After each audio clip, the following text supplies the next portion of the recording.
आज हम लोग देखेंगे प्रॉब्लम ऑफ रिलीजियस माइनॉरिटीज। अगर रिलीजियस माइनॉरिटीज में कहें तो उन्हें क्या क्या प्रॉब्लम फेस करनी पड़ रही है। जैसे हम शुरुआत करते हैं, अगर मुस्लिम्स के बारे में करें तो जो मुस्लिम्स हैं वैसे तो उन्हें भारत में कॉन्स्टिट्यूशनल राइट्स मिले हुए हैं, सेक्युलरिज्म, न्यूमेरिकल स्ट्रेंथ काफ़ी अच्छी है उनकी भारत के अंदर, लेकिन फिर भी उनके ऊपर काफ़ी स्टीरियोटाइपिंग की जाती है। जैसे कि उन्हें एंटी नेशनल कहा जाता है, टेररिस्ट कहा जाता है, उन्हें कहा जाता है कि वो हाइपर प्रोलिफिक प्रोड्यूसर है, यानी कि वो सिर्फ बच्चे पैदा कर किए जा रहे हैं, अपनी पॉपुलेशन बढ़ाए जा रहे हैं, बैकवर्ड हैं, अनएजुकेटेड हैं। इसी के साथ ही उन्हें लव जिहाद कहा जाता है कि वो लव जिहाद कर रहे हैं हिंदू वुमेन्स के अगेंस्ट। इसी के साथ ही जो क्रिश्चियंस हैं उनके बारे में कहा जाता है कि वो टोटली जो वेस्टर्नाइज्ड हैं, मोरली लूज हैं, यानी कि कैरेक्टरलेस हैं, वो लोग शराबी हैं, बूट लेगर्स हैं, कन्वर्जन है करते रहते, जब देखो जब ईसाई धर्म पर करते रहते लोगों को, दलितों को, आदिवासियों को, भोले भाले लोगों को फॉरेन फंडिंग मिलती रहती है इन्हें इसके लिए। जो सिख हैं उनके बारे में कहा जाता है कि वो कॉमेडी करते रहते हैं हर वक्त, जैसे संता बंता करते रहते हैं। और दूसरा है, वो उन नशेड़ी भी कहा जाता है कि जब देखो तब वो नया तो नशे की बात करेंगे, पैग की बातें करेंगे, उनके गानों में पैग ही चलता रहता है, ये सब। दूसरा है, वो रेडिकल भी है, पोटेंशियली रेडिकल भी हो सकते हैं कभी भी, जैसे कभी वो अपने आप को खालिस्तानी से काफ़ी एसोसिएट करते हैं कि मतलब सिख मतलब खालिस्तानी, तो ये भी एक तरह का स्टीरियोटाइपिंग है। दूसरा है ब्रेव एंड पेट्रियोटिक वॉरियर, यानी कि जो हमारे पॉपुलर मूवीज़ में कल्चर में हमेशा दिखाया जाता है, या तो वो कॉमिकल होंगे, शराबी होंगे, या फिर उन्हें दिखाया जाता है कि वो बहुत बहादुर है, जोरावर हैं, बहादुर सिंह हैं, और ना जाने क्या क्या है। तो हर सिख ना तो ब्रेव होता है ना तो वो देशभक्त होता है। तो बस इस तरह के स्टीरियोटाइपिंग बना रखे हैं भारत के। इसी वजह से discrimination, religious minority in India face discrimination various form, जैसे उनके ऊपर वायलेंस होता है, लीगल चैलेंजेस होते हैं, सोशल मार्जिनलाइजेशन किया जाता है, जैसे कि एम्प्लॉयमेंट मिलने मुश्किल हो जाती है, एजुकेशन में मुश्किल होती है। जबकि कॉन्स्टिट्यूशन में भारत में रिलीजियस डिस्क्रिमिनेशन करना मना किया गया है, सबको इक्वालिटी दी गई है, उसके बावजूद हमें भारत में कम्युनल वायलेंस देखने को मिलता है। अच्छा खासा वायलेंस होता है मुस्लिम्स के अगेंस्ट, क्रिश्चियंस के अगेंस्ट, सिखों के अगेंस्ट। हम जब देखते हैं कि कितने बड़े बड़े दंगे होते हैं भारत में। Minority specially Muslims often encounter prejudice in areas like housing, legal process, even state policies, with some laws seen as systematically discriminating against them। खासतौर से जो मुस्लिम कम्युनिटी है उसके बारे में उनके बारे में ये समझा जाता है कि उन्हें जानबूझकर उनके खिलाफ एक तरह की राय बना जा रही है कि और इसकी वजह से उन्हें हाउसिंग में, घर लेने में दिक्कत होती है, किस तरह की अगर कानूनी पचड़े में पड़ जाए तो वहाँ से बाहर निकलने में उन्हें बहुत मुश्किल हो जाती है। राज्यों की जो सरकार है उनकी पॉलिसी भी कुछ इस तरीके की, उन्हें मार्जिनाइज किया गया है, उनके अगेंस्ट डिस्क्रिमिनेशन किया जाए, इस तरह की पॉलिसीज बनाई गई है।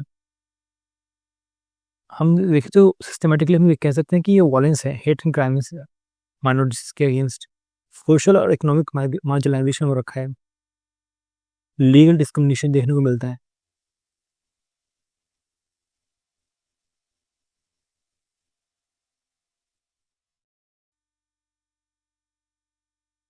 इसी के साथ ही हम देखते हैं कि कांग्रेस के टाइम पर एक सच्चर कमेटी की रिपोर्ट बनाई गई थी।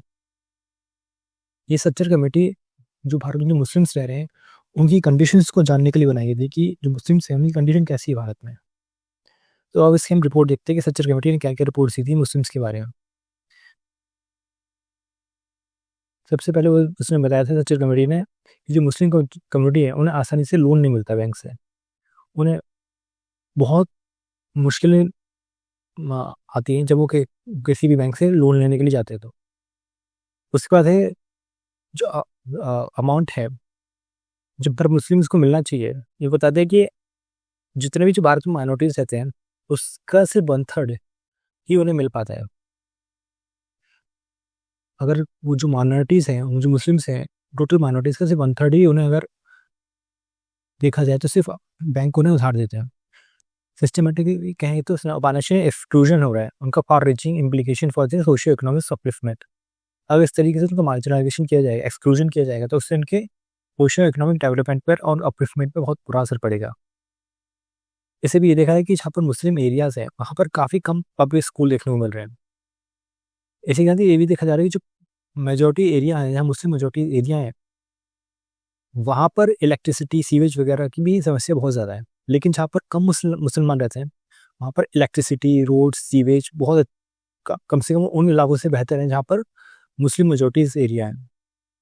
मैं एक एग्जांपल देता हूँ, जैसे कि हैदराबाद में ओवैसीज जो रहते हैं, अवसीद्दीन ओवैसी, जो ओवैसीज ब्रदर्स हैं, असदुद्दीन ओवैसी, उनके जो इलाके, हैदराबाद सिकंदराबाद का जो इलाका है, वहाँ पर ये आरोप लगाया जाता है कि वो सिर्फ कम्युनल पॉलिटिक्स करते हैं और उनके इलाके में मुस्लिम मेजोरिटी होने के बावजूद, बार बार जीतने के बावजूद वहाँ के रोड्स, वहाँ के स्कूल, वहाँ के सीवेज बहुत बुरी हालत में, जबकि वहाँ पर म्यूनसिपैलिटी के अंदर भी उन्हीं की पार्टी से मेयर चुने जाते हैं। तो एक तरीके से कहा जाता है कि जो सिर्फ उनकी बाहर जो स्टेट या जो अदर पार्टी से डिस्क्रिमिनेशन नहीं करती, बल्कि जो उनकी पार्टी भी है, जो मुस्लिम मेजोरिटी या मुस्लिम से जो अपने लोगों को चुनते हैं, वो भी सिस्टमेटिकली उन्हें बैकवर्ड रखते हैं। ऐसा ओवैसीज के ऊपर आरोप लगता है।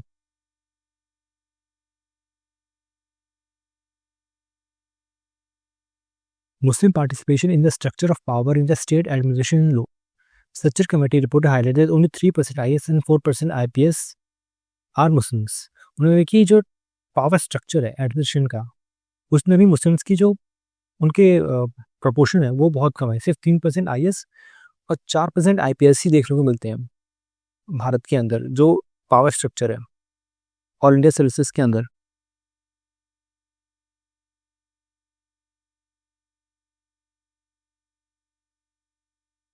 इसी के साथ ही हम कुछ और लोग भी हैं जिन्होंने मुस्लिम्स के ऊपर कुछ राय दी अपनी, जिनमें से एक है प्रोफेसर इम्तियाज़ अहमद। प्रोफेसर इम्तियाज़ अहमद ने बताया कि जो मुस्लिम्स हैं वो अपने कल्चर को डिस्टिंक्टिवनेस, यानी कि अपने आप कल्चर को बचाए रखने के लिए या सबसे यूनिक बनाए रखने के लिए वो कई तरह की चीज़ों को फेस कर रहे हैं।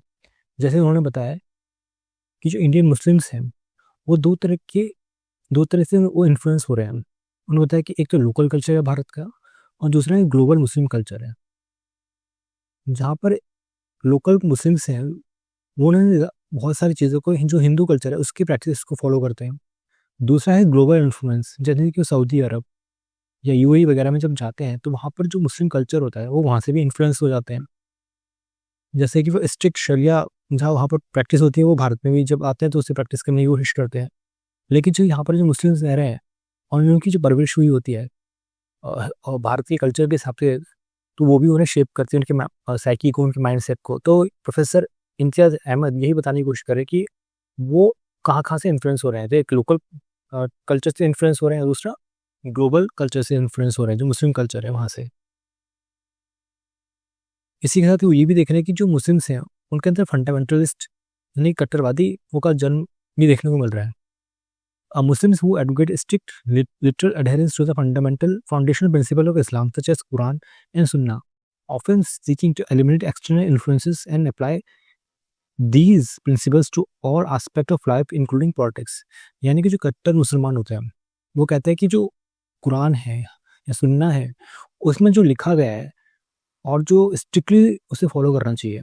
यानी कि एक तरीके से तालिबानी रिजीम, जैसे तालिबान बहुत स्ट्रिक्ट शरिया लॉ प्रैक्टिस करता है, वैसे ही करना चाहिए। इस तरह का इंटरप्रिटेशन वो करते हैं फंडामेंटलिस्ट।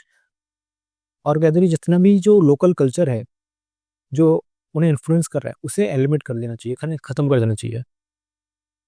इसी के साथ हम ये भी देखते हैं कि इस्लामोफोबिया होता है एक fear, hostility, hatred towards Muslims, यानी कि मुसलमानों से उनसे डर, उनके प्रति एडवर्सरी, हॉस्टाइल हो जाना या उनके प्रति नफरत रखना, कोई इस्लामोफोबिया कहते हैं। In some popular imagination, some of the elements of Islamic culture pitted against mainstream Hindu culture. Example, religious conversion, love jihad. ये भी जो पॉपुलर कल्चर है या पॉपुलर इमेजिनेशन यानी पब्लिक के बीच में हमारे पॉलिटिशियंस, फिल्मों में, टीवी में, अखबारों में ऐसी चीज़ें और हमारे मीडिया के अंदर ऐसी चीज़ें पेश की जाती है कि जैसे कि जो मुस्लिम्स हैं वो अगेंस्ट हैं हिंदूज़ के। ठीक है, जैसे कि वो बताते हैं कि लव जिहाद हो रहा है, कन्वर्जन हो रहा है ज़बरदस्ती का। ऐसी फ़िल्में बनाई जाती हैं, घर वापसी जैसे टॉपिक उठाए जाते हैं, जो शायद एग्ज़िस्ट भी नहीं करते इतने ज़्यादा। तब भी इस तरह से पेश किया जाता है हमारी मीडिया के अंदर कि ये मुस्लिम वर्सेस हिंदू है। दूसरा है concerns of physical wellbeing and safety particularly at the time of communal right. इसी की वजह से जो हमारी माइनॉरिटीज़ हैं वो अनसेफ महसूस करती हैं कि जब कभी भी कोई बड़े दंगे कम्युनल राइट क्रिएट होती है, सबसे पहले उनकी जान माल को बड़ा नुकसान पहुंचता है। तो एक तरीके की उनके मन में हमेशा एक दहशत रहती है कि कहीं जब वो घर से बाहर निकलते हैं तो कहीं उनके साथ कुछ गलत ना हो जाए। तो ये भी हमेशा जो फिजिकल हार्म और सेफ्टी हमेशा उनके मन में बनी रहती है कि कहीं उन्हें किसी तरीके से चोट ना लगी या उनके साथ कुछ गलत ना हो जाए।